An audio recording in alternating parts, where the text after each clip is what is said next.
가지의 원산지를 물으면 보통 이렇게 답합니다. 인도?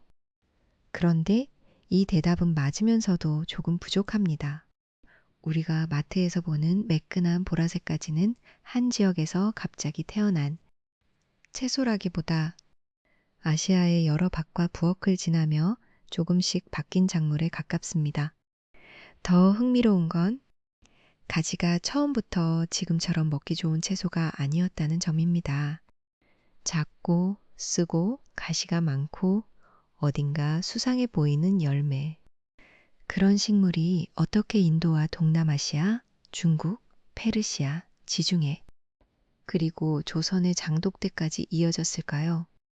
오늘은 가지의 원산지 논쟁에서 시작해 이 보라색 열매가 왜 이동했고, 왜 사랑받았고, 왜 때로는 오해받았는지 따라가 보겠습니다.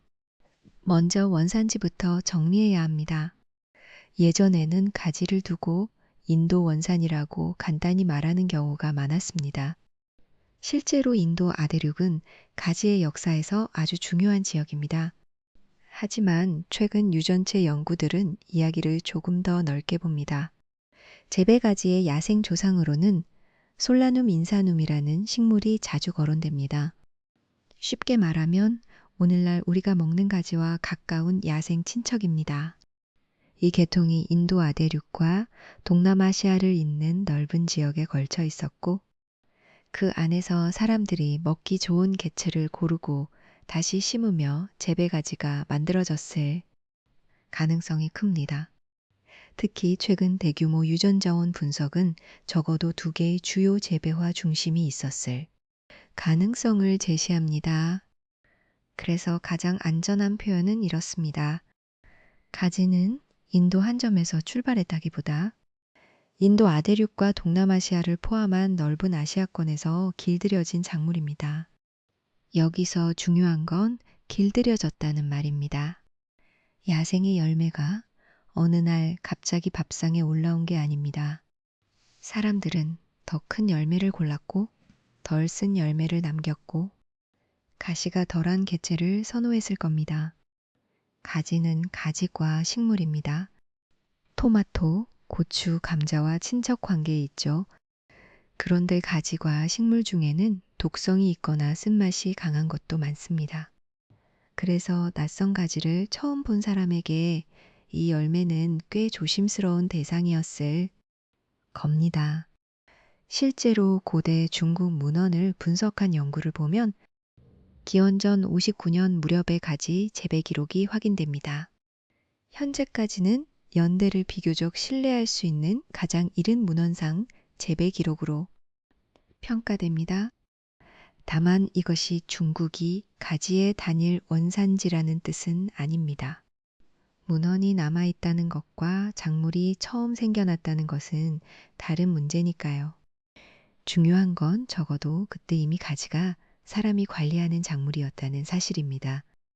중국 문헌이 흥미로운 이유는 단순히 오래됐기 때문만이 아닙니다. 기록을 따라가면 가지가 점점 변해가는 모습이 보입니다. 열매의 크기, 모양, 맛이 달라지고 특히 쓴맛을 줄이는 방향으로 선택이 이루어졌다는 해석이 가능합니다. 오늘날 가지를 떠올려 보세요. 길쭉한 가지, 둥근 가지, 흰 가지, 줄무늬 가지, 아주 작은 가지까지 형태가 다양합니다. 이 다양성은 우연한 장식이 아니라 지역마다 다른 취향과 농사 조건이 만들어낸 결과입니다. 어떤 곳에서는 기름에 잘 어울리는 부드러운 과육이 중요했고 어떤 곳에서는 절임이나 저장에 적합한 단단함이 중요했을 겁니다. 그러니까 가지의 역사는 맛의 역사이자 선택의 역사입니다. 인간이 식물을 바꾸고 다시 그 식물이 각 지역의 조리법을 바꾼 이야기입니다. 이제 가지는 서쪽으로 이동합니다. 작물이 이동하는 이유는 단순하지 않습니다. 맛있어서만 움직이지 않습니다. 교역로가 있어야 하고 씨앗을 옮길 사람이 있어야 하고 그 식재료를 받아들일 조리 문화가 있어야 합니다. 가지는 페르시아와 아랍 이슬람권을 거치며 서아시아와 지중해 세계로 퍼졌습니다. 이 흔적은 이름에도 남아 있습니다. 페르시아어 계열의 바덴잔이라는 말은 주변 언어로 퍼져나갔고 여러 유럽 언어의 가지 이름에도 그 흔적이 남아 있습니다. 음식의 이동은 혀로만 남지 않습니다. 말의 모양에도 남습니다. 어느 지역에서 어떤 이름으로 불렸는지를 따라가면 가지가 어느 길을 지나갔는지 어렴풋이 보입니다.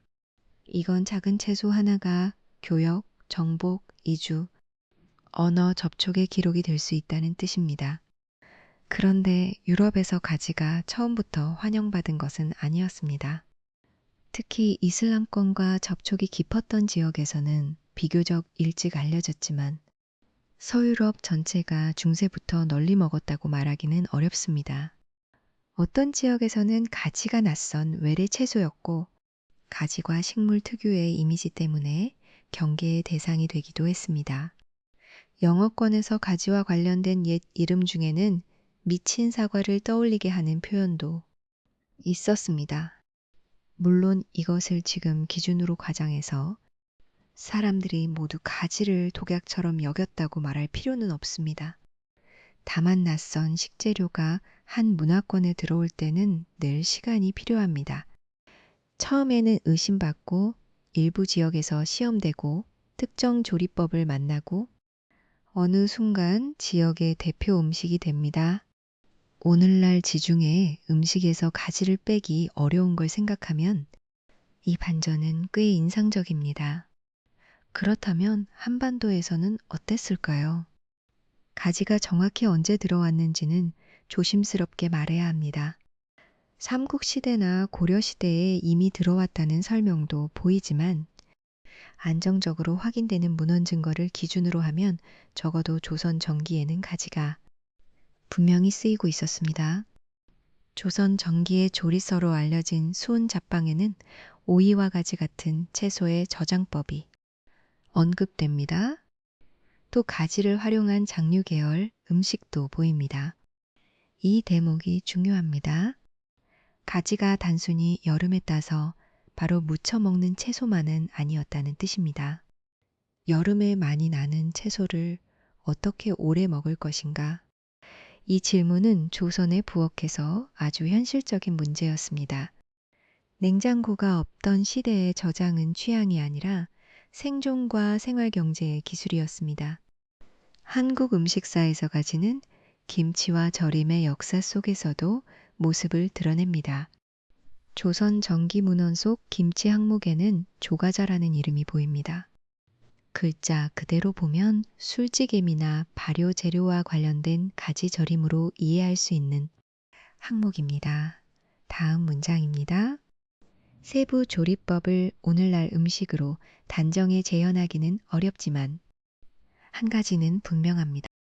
가지가 저장 가능한 채소로 인식되었다는 점입니다.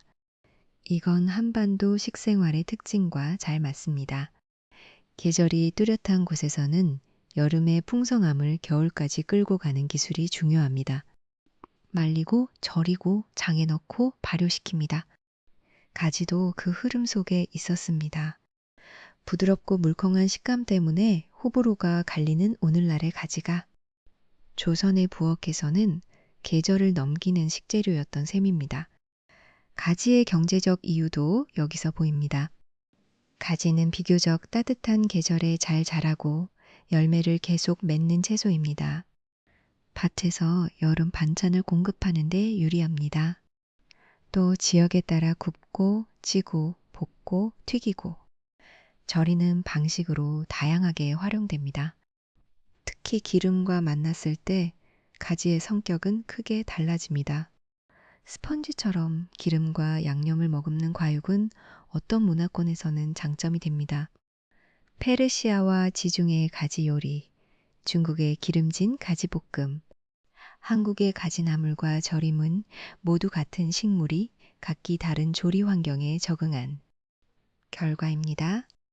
식재료의 세계화는 단순히 씨앗이 이동하는 일이 아닙니다. 그 씨앗이 각 지역의 불, 기름, 장, 소금, 발효와 만나는 과정입니다. 재미있는 점은 가지가 오늘날에도 여전히 아시아 중심 작물이라는 사실입니다. 토마토나 고추처럼 전 세계적으로 강하게 뒤섞인 작물들과 비교하면 가지는 지역별 형질이 비교적 잘 남아있는 편으로 설명됩니다. 그래서 유전자원 보존도 중요합니다. 기후가 바뀌고 병해충의 양상이 달라질수록 야생 친척과 지역 품종은 미래의 농업을 지키는 자원이 됩니다. 우리가 시장에서 집어드는 보라색 가지 하나에는 아주 오래된 선택의 시간이 들어 있습니다. 원산지를 한 단어로 외우는 것보다 더 중요한 건 그 식물이 어떤 길을 지나오며 사람들의 밥상에 맞춰졌는지 보는 일입니다. 가지는 인도와 동남아시아의 들판에서 길들여지고 중국의 기록 속에서 모양을 바꾸고 페르시아어 이름을 따라 서쪽으로 가고 조선의 장독대에서 계절을 견딘 채소입니다. 결론을 한 문장으로 남기면 이렇습니다. 가지는 한 곳에서 온 채소가 아니라 사람들이 쓴맛을 덜어내고 시간을 저장하며 함께 길들인 보라색 여행자입니다.